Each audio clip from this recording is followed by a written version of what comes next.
अगर आप अपने जीवन की समस्याओं से परेशान हैं और आप चाहते हैं कि आप उन समस्याओं से छुटकारा पा लें, तो यह कहानी आपको जरूर समझनी चाहिए।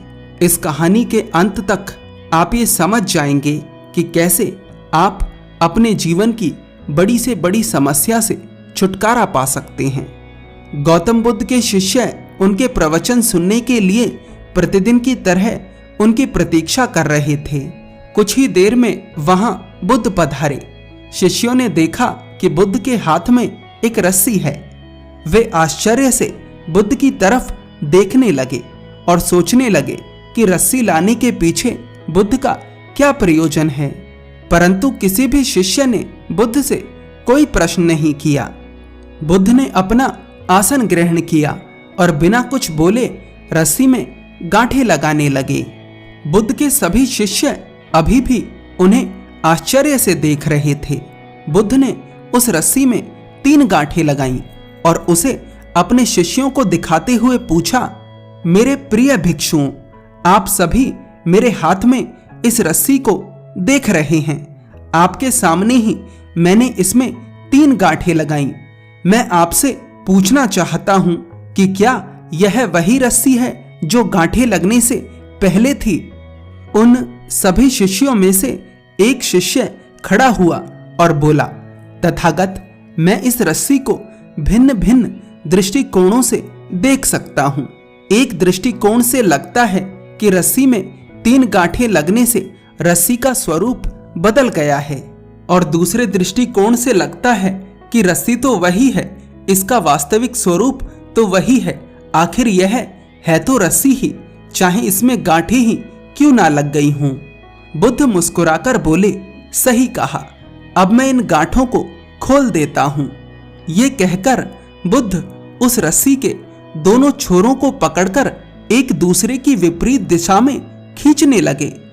सभी शिष्यों ने बुद्ध को रोकते हुए कहा, तथागत, ये आप क्या कर रहे हैं? इस तरह तो इस रस्सी की गांठें और कस जाएंगी और फिर इन्हें खोलना बहुत मुश्किल हो जाएगा। बुद्ध ने कहा, तो तुम ही बताओ, इस रस्सी की गांठों को कैसे खोला जाए? शिष्यों ने कहा, सबसे पहले हमें ये देखना होगा कि ये गांठें लगाई कैसे गई हैं। उसके बाद ही हम इन्हें खोलने का प्रयास कर सकते हैं। बुद्ध मुस्कुराकर बोले, सही कहा तुमने। इस रस्सी में गांठें लगाकर मैं तुम्हें जीवन में आने वाली समस्याओं से छुटकारा पाने का सूत्र देना चाहता हूं। बुद्ध के शिष्य पूछते हैं, परंतु कैसे तथागत?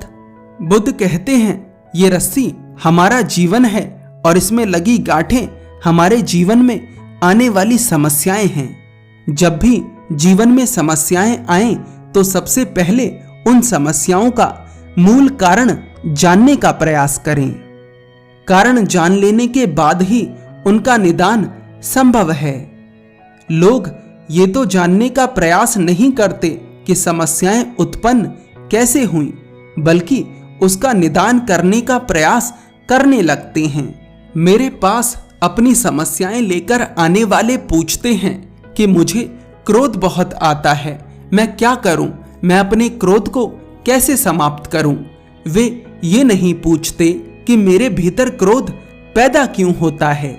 वे अपने अहंकार को समाप्त करना चाहते हैं, लेकिन वे कभी भी ये नहीं पूछते कि उनके भीतर अहंकार पैदा कैसे हुआ। बिना समस्या की जड़ जाने उसका समाधान करना असंभव है। समस्याओं की जड़ जान जाओ और उन्हें जड़ से ही समाप्त कर दो।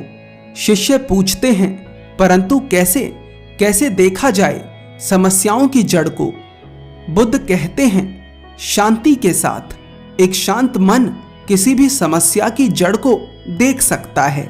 जब तुम अशांत होते हो तो तुम्हें कुछ नहीं दिखता समस्याओं के सिवाय।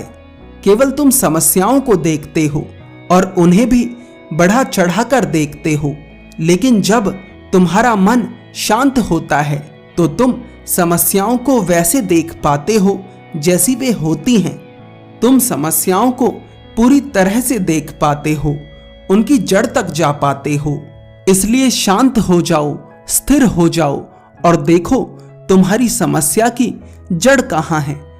एक वृक्ष की चाहे तुम कितनी भी डालियां काट लो, लेकिन तुम उसे समाप्त नहीं कर सकते जब तक कि तुम उसकी जड़ ना काट दो।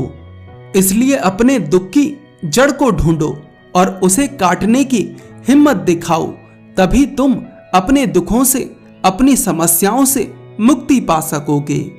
यही अपनी समस्याओं और दुखों से मुक्ति पाने का एकमात्र सूत्र है।